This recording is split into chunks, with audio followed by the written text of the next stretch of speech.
tudo certinho? Aqui quem fala é o professor Carlos Júnior e hoje a gente vai conversar um pouquinho sobre proteínas. Carlos, o que seriam proteínas? Proteínas são macromoléculas orgânicas formadas pela união de monômeros de aminoácidos. Logo, proteínas são polímeros. Se você não lembra o que é um polímero, eu sugiro você assistir a nossa primeira aula, Introdução à Bioquímica.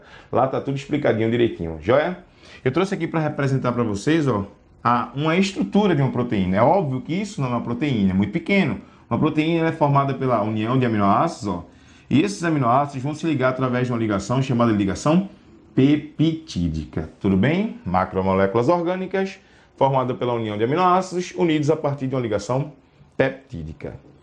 A gente vai conhecer um pouquinho agora sobre a estrutura do aminoácido. O aminoácido é uma molécula formada a partir da união de um carbono quiral, está aqui no meio, Lembra, o carbono faz 4 ligações, com o grupo amina, um hidrogênio, um ácido carboxílico e um radical. Sendo esse radical o componente que vai variar em relação aos aminoácidos. Toda a estrutura do aminoácido é igual. A gente tem um grupo amina, um hidrogênio e um ácido carboxílico. O que vai variar é justamente esse radicalzinho aqui. Os aminoácidos eles podem ser classificados em 2 grandes grupos, os naturais e os essenciais.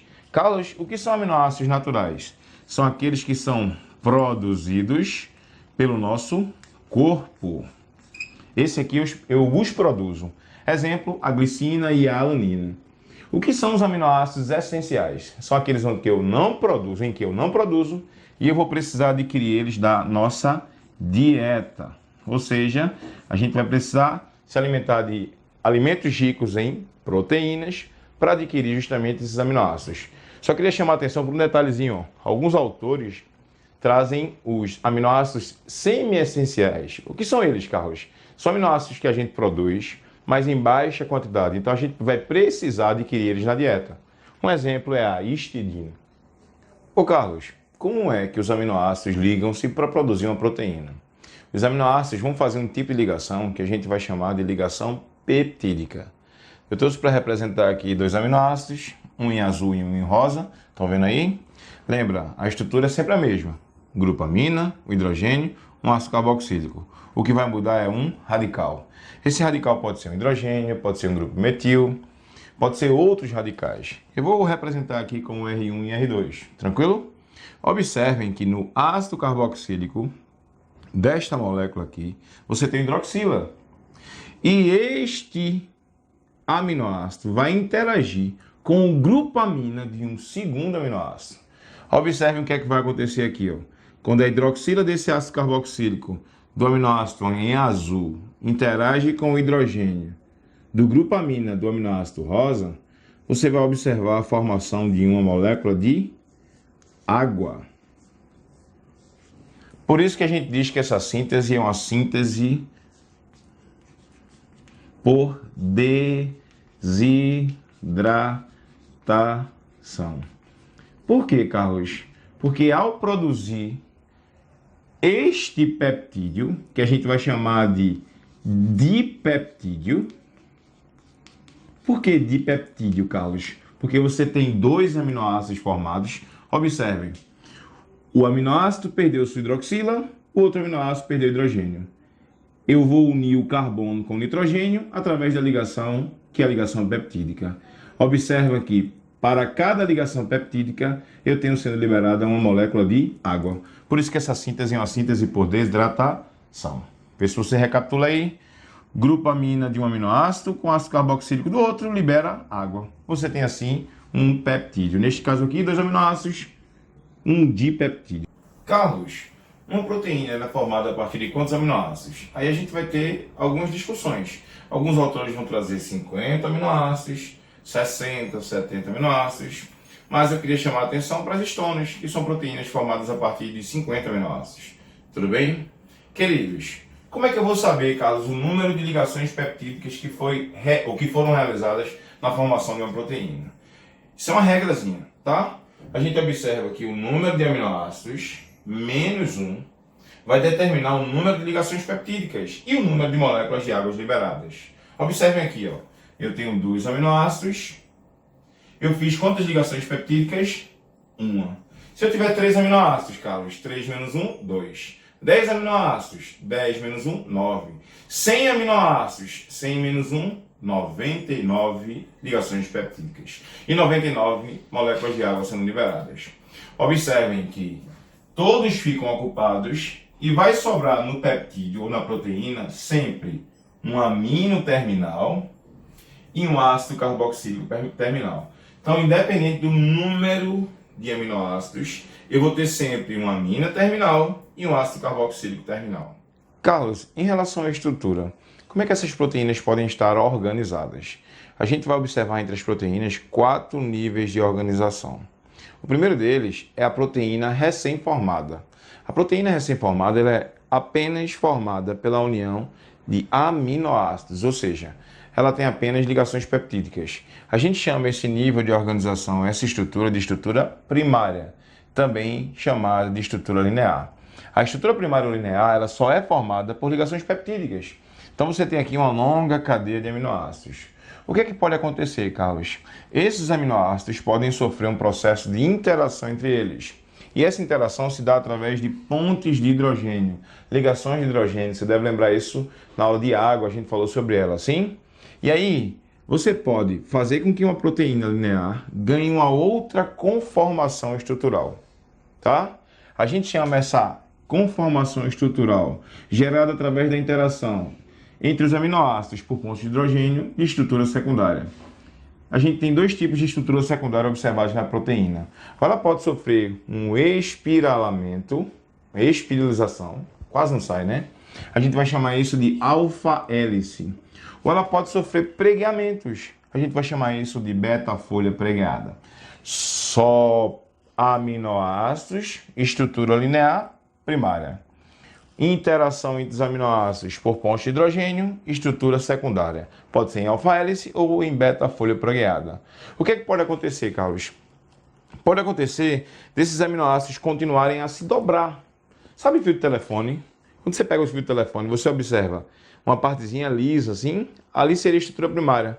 Quando você começa a partezinha enrolada do fio de telefone, a gente chamaria ali de estrutura secundária. O que é que pode acontecer? Você imagina o fio de telefone e a gente começa a dar nó nele, tá? Quando você dá um nó nessa proteína, você passa a ter uma proteína com estrutura terciária. Tudo bem? O que é que pode acontecer, Carlos? Essas cadeias terciárias podem se unir, formando proteínas de estrutura quaternária. Um exemplo que eu trouxe para vocês aqui é a hemoglobina. Vou usar o termo HB aqui para representar ela. Ela é formada por 2 tipos de cadeias. As cadeias betas, aqui representadas em azul, e as cadeias alfa, aqui representadas em rosa. Observem que eu tenho 4 cadeias. Está vendo aqui? Quando você tem cadeias de estrutura terciária, alguns autores trazem de subunidades, a gente passa a ter uma proteína em estrutura quaternária. Carlos, por que a proteína se liga desta forma? Porque você começa a observar entre os aminoácidos cisteína uma interação que a gente vai chamar de pontes de sulfeto. Primária linear. Se você tem espiral ou pregueamentos, você tem secundária. Se você tem dobramentos, terciária. Formação de cadeias, subunidades, quaternária. Joia? Bem, a gente já sabe como é a estrutura de uma proteína, tá? Lembrando que a proteína ela tem uma sequência de aminoácidos, uma quantidade de aminoácidos específica. Cada proteína tem um número X de aminoácidos e a sua sequência. Quando a gente altera a localização do aminoácido, a gente pode expressar uma outra proteína. Então fiquem atentos a isso. Cada proteína, para ser ativa, ela tem uma conformação tridimensional. E em alguns momentos, ela pode perder essa conformação tridimensional e passar de uma forma ativa para uma forma inativa. O nome que a gente dá a isso, quando a proteína é inativada, é chamado de desnaturação. O que seria, Carlos? Seria uma perda da sua conformação tridimensional ativa. Está aqui uma proteína em estrutura terciária e ela pode sofrer um processo de desnaturação e tornar-se uma proteína em uma estrutura primária. Observe, na desnaturação, a gente não tem a quebra das ligações peptídicas.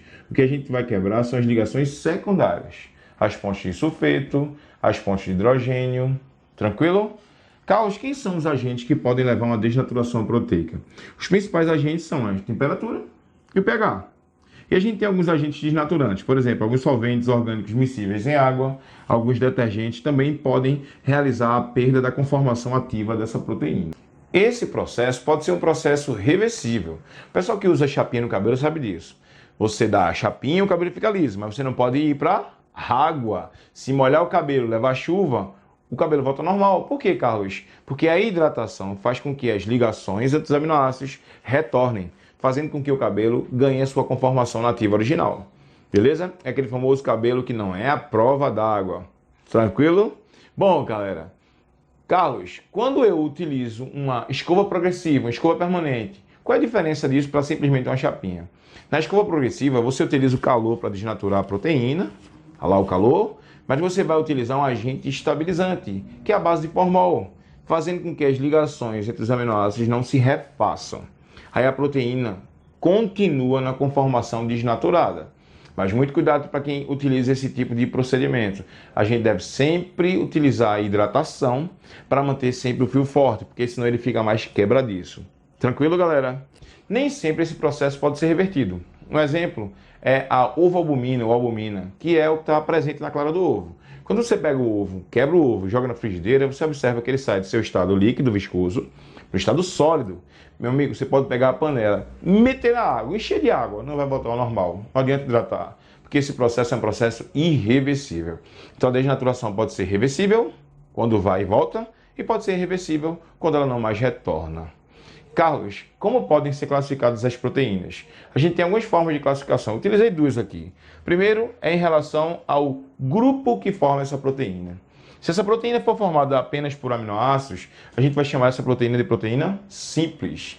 Em alguns casos, a proteína, para ser formada, ela precisa ligar-se a um grupo não proteico, a um grupo que não seja aminoácido. Um exemplo clássico é a hemoglobina, que vai ligar-se no seu radical M ao ferro, que neste caso vai ser chamado de grupo prostético, ou seja, um grupo não proteico formando a proteína. Este tipo de proteína é chamado de proteína conjugada. A proteína também pode ser classificada de acordo com a sua forma. Em fibrosa, é aquela que tem estrutura secundária. Eu vou citar aqui como exemplo a miosina, o colágeno. Colágeno que faz tão bem a nossa pele, né? Dá elasticidade e rigidez à pele. São proteínas fibrosas. Mas você tem proteínas em cadeias terciárias que têm formato de esfera. A gente vai chamar essas proteínas de proteínas globulares. Um exemplo são os anticorpos, as famosas imunoglobulinas ou as IgGs. Joia, galera? O que o processo de desnaturação tem a ver com a febre? Tá? A maior parte das reações do nosso corpo são mediadas por enzimas. E a maioria das enzimas são proteínas. E a gente viu que a temperatura é um agente desnaturante, ou seja, faz a proteína perder a sua conformação ativa, tridimensional ativa. Então, quando sua temperatura se eleva muito, lembra, as nossas enzimas são proteínas e cada proteína tem uma temperatura ideal. Quando você aquece muito essa proteína, ela tem uma tendência a desnaturar. Se as reações do meu corpo são mediadas por enzimas, se você aumenta muito a temperatura do seu corpo, há uma tendência dessas enzimas desnaturarem. Aí a gente observa que grande parte das nossas reações serão prejudicadas. Vamos lembrar que a febre é uma resposta imunológica que meu corpo dá para alertar o meu organismo que algo não está certo. Por isso que você observa a febre, né, como sintoma da maioria das doenças. Tranquilo? E quais as principais funções das proteínas? As proteínas têm inúmeras funções no meu corpo. A principal delas é a função estrutural, também chamada de função plástica. A proteína vai formar estruturas no nosso corpo. Um exemplo é a queratina, que forma o nosso cabelo. Por sinal, eu estou até com ausência, né? Que também vai formar unhas, cascos, chifres, cornos. Outro exemplo é o colágeno, que é a proteína mais abundante do nosso corpo, que vai conferir resistência aos nossos tecidos. Outra função é a função de transporte. Eu escolhi aqui duas proteínas que realizam o transporte do nosso corpo. A mioglobina e a hemoglobina, transporte de gases. Outra função, defesa do organismo. A gente diz que as nossas proteínas são verdadeiros exércitos, né? Os anticorpos, as imunoglobulinas, combatendo agentes externos. A função contrátil, A contração muscular, realizada pela actina e miosina, é uma das funções da proteína. Uma outra função é a função hormonal. Eu trouxe dois exemplos que controlam a glicemia aqui: a insulina e o glucagon, que são hormônios de natureza proteica. E para finalizar, a função catalítica. As enzimas aceleram reações. Enzimas são exemplos de proteínas com função catalítica. Joia? Queridos, essas são as principais funções das proteínas. Espero que eu possa ter ajudado. Dúvidas, perguntas, agonias? Se você gostou desse vídeo, curte e compartilha. Lembra de ativar o sininho para receber as nossas notificações, tá bom? Cheiro para todo mundo e até a próxima.